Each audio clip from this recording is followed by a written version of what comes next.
Thanks to the support as a channel member, Rexmus won. 2 down, 3 to go. We've now won the Community Shield and the Carabao Cup this season. That's the 3rd year in a row we've won the Carabao Cup. We're still in the FA Cup. We're still in the Champions League. We're still in the title race. And it's March. It's now or never, literally now or never, because this is the last season. Hello and welcome to part 150 of Wembley to Wembley. I'm Kevin. Coming up on today's episode, we have the second leg of our Champions League. Is it the quarter-final? Round of 16 against Inter. We're 2-1 up from the first leg. And then we're also going to play a Premier League game. It will be probably Arsenal. It might be Liverpool. We'll work out which one's going to be the bigger game. We've got the FA Cup quarter-final against Newcastle as well, but I think I'll do that off camera. There's lots going on. We've got lots of plates spinning. As you can see, we did win the Carabao Cup. Our 100% record at Wembley is maintained. Yeah, we're so big time now, we don't even show the Carabao Cup final on camera. Just didn't have time to fit it in. In all other competitions, you can see we are on a long unbeaten run. We've not lost a match since losing to Spurs in the league back at the start of November. It's now the start of March. The league table looks like this. We're 1 point behind Manchester City with 9 games to go. We have a game in hand on the only team who are anywhere near us, Newcastle, who are 2 points behind us, and then there's a big gap before you get to Villa, Chelsea, Bristol City, Wolves, Brent. There's a lot of them. Basically, it's a 3-horse race, and we're one of the 3 horses. We've also got the top scorer in the Premier League in the shape of Gundo, the best player in the Premier League in the shape of Mane. It's ours to mess up as far as I'm concerned. So let's not press the wrong button. Let's not mess it up. The first leg against Inter in Italy, this is what happened. We went 2-1 up, but then did take our foot off the pedal a little bit and let them get a goal back, which isn't ideal because it does leave it quite finely poised going into that second leg. As you can see, Inter had a lot of possession and we just hit them early on. And then I didn't deliberately sit back, but you know, I didn't deliberately sit back, but it had the same effect. We kind of sat back a bit, and we need to make sure we deal with them properly from the start in this match. So this is the team. It's Kudo in goal, a back four of Gleedle, Mane, Starrico and Burrows, Ulbricht and Sabatino in midfield, Bihari, Salinas and Bryan behind Gundo up front, who is scoring for fun. 31 goals already for him. I think a goal today and he breaks Sam Camper's long-running record for most goals in a season for Wembley. He doesn't have the league goals record because I think only 18 of them are in the league, so he still has work to do to be our top league scorer in a season, which I think is Tom Best's record. But Sam Camper's existing record is 31 goals in all competitions for a season, which goes back well into our non-league days. And I think it's quite nice after 21 years of searching for a proper big boy striker. We finally found one in the shape of Gundo. He was not, who'd have thought he'd be knocking around at Brentford all along, but we finally found one. And hopefully having him here is what's going to lead to us dragging ourselves over the finish line and winning everything in this final season. That's what we want. We want to win it all. It's not enough anymore to just win 1 or 2 things. We want to win everything. We want to be the most dominant football team in the history of the universe. Right, Bihari plays it back to Ulbricht. That was a bit of an iffy pass, but we get away with it. Ulbricht, once again, coming away with it very well. I mean, talk about press-resistant, boys and girls. Ulbricht doing brilliant there both times. And now Mane coming out of defence, gives it to Gleedle, who goes past his man. Bihari now has got the chance to go past his fullback, fails, but Gleedle has a go, whips the cross in deep to the far post. It ends up with Burrows on the edge of the area. Burrows shoots, it pinballs around in the penalty area, took about 3 deflections, but crucially does end up in the back of the net, and Burrows has got his first ever goal for Wembley. His permanent transfer is now confirmed. He's played enough games to join us permanently, so will be joining us permanently in the summer. And what a way to celebrate. Bang back. There's at least 2 deflections in there. 1-0 up on the night, 3-1 up on aggregate. And fingers crossed, I mean, I'm not going to say that's job done. It's close to job done, though, because Inter, being the away team and not showing much in the way of attacking ambition, they have a lot of the ball. But as you saw from the match stats from the first leg, I think they only had like 4 shots in the entire match, despite completely dominating possession. So fingers crossed, they're not going to have a route back into the game. This isn't ideal.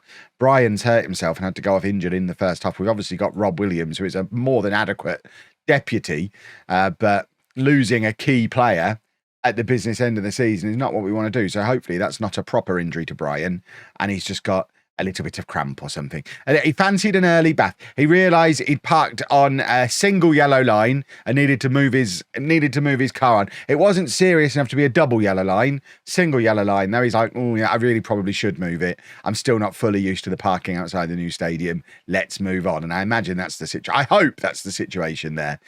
Chelsea beating Barcelona in one of the other matches as well. So shaping up for an interesting business end of the Champions League. Remember, the last couple of years, English teams haven't fared particularly well in the Champions League. So I'd like to break that thing. Williams is now injured. I'm very distracted because Williams is now injured as well. Renault's going to come on. Pedone's come on as well to go on the right-hand side. And our wide men are dropping like flies, which is not ideal. I mean, losing one, problem. Losing two, big problem. I mean, Williams very much taken off as a precaution. We're going to take off Gundo as well. We've run out of attackers to be able to take him off, but he's now tired. Salinas is tired. Everyone's tired. Right, Anson can come on for Salinas, and I think we'll bring Christodoulou on for Gundo. Looks like a defensive change. It's not a defensive change. We'll just stick Christodoulou out on the right-hand side. He does play there sometimes. Pedone can go up front in his best position. Obviously, we brought him in to compete at striker, but Gundo has been incredible. So Pedone's not really getting any time to play as striker. He's playing most of his minutes at the moment out wide on either side, and it's a Christodoulou long-ish throw. It goes back to Christodoulou, and now Mane slides it across to Ulbricht. Ulbricht just seems like a picture of calm in central midfield. We brought him in to be a backup at centre-back and centre-mid, but he just seems so composed in central midfield. I like him very much. Plays it across to Renault. That's a lovely pass sliding across to Renault. Renault is in, and there is the cherry on top of the cake. It's 2-0 on the night. It's 4-1 in aggregate. We never looked anything but comfortable in that match, which is a jolly nice situation to be in. We don't even need to see the replay. We've seen Renault score that goal a million times before, and despite dominating possession again, Inter did not manage a shot on target in a match they had to get a result in. That's possibly the most Italian thing in the history of Italy. We're through to the quarter-final. We don't know who we're going to be playing it. Is the draw going to happen? No, I don't think the draw will happen on this episode. But we are now going to go and play Newcastle off camera. And then, do we come back for a league game, or do we come back for the next Champions League game? There are some big league games coming. Arsenal, Liverpool, Chelsea. I think we probably do Arsenal now. And then in the next episode, we can do Chelsea and the second leg of the quarterfinal. I think that makes sense to me. Let's go keep our FA Cup run going and then go deal with Arsenal. Well, we just about navigated our way through the FA Cup. It took extra time to get past Newcastle, but we did get past Newcastle. That books us another trip to Wembley. Derby in the FA Cup semi-final, which we'll probably do off camera, to be honest. There's so much other stuff going on. The draw for the Champions League quarter-final hasn't happened yet. Worth noting, Manchester City, quite serious about the Champions League this year. They did just win 9-0 away from home in a Champions League knockout game. So we'd quite like to avoid them, please and thank you. But let's get Arsenal dealt with. We need to win every game in the league for the rest of the season. We've got Man City away on the last day. We can't afford to drop any points anywhere. And this is the team. 2 changes from the last match you saw, both forced.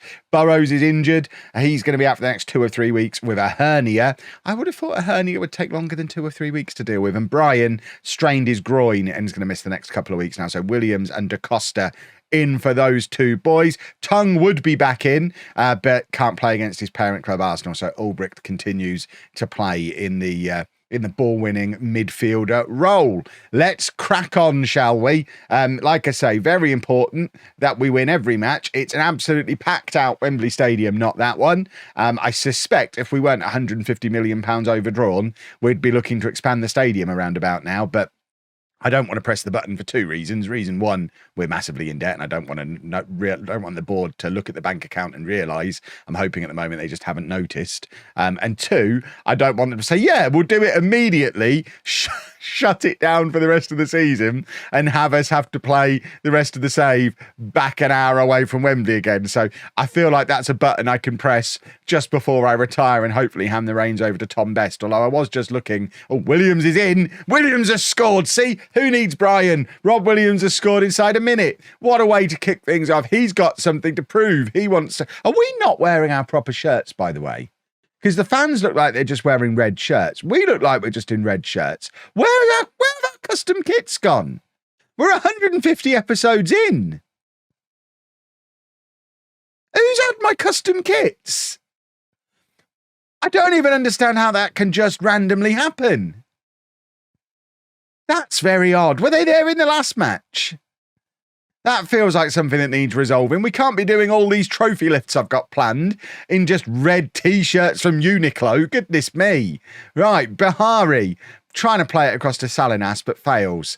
What I was trying to say about Tom Best is I'm a little bit worried about whether Tom Best will leave when I leave, because me and Tom Best have been together for over 15 years now. It's 9 years since he retired as a player. He's been my assistant manager for 7 years.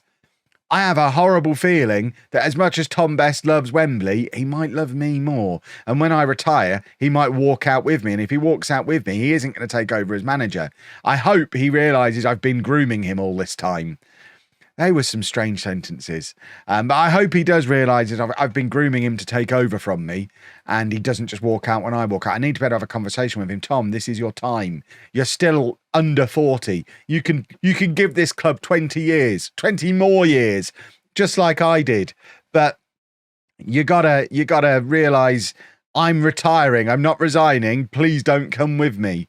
Ulbricht. I don't want him turning up at my retirement home for a start. I'm heading out to Benidorm. I don't want Tom Best with me. As much as I love him, I don't need him hanging out with me.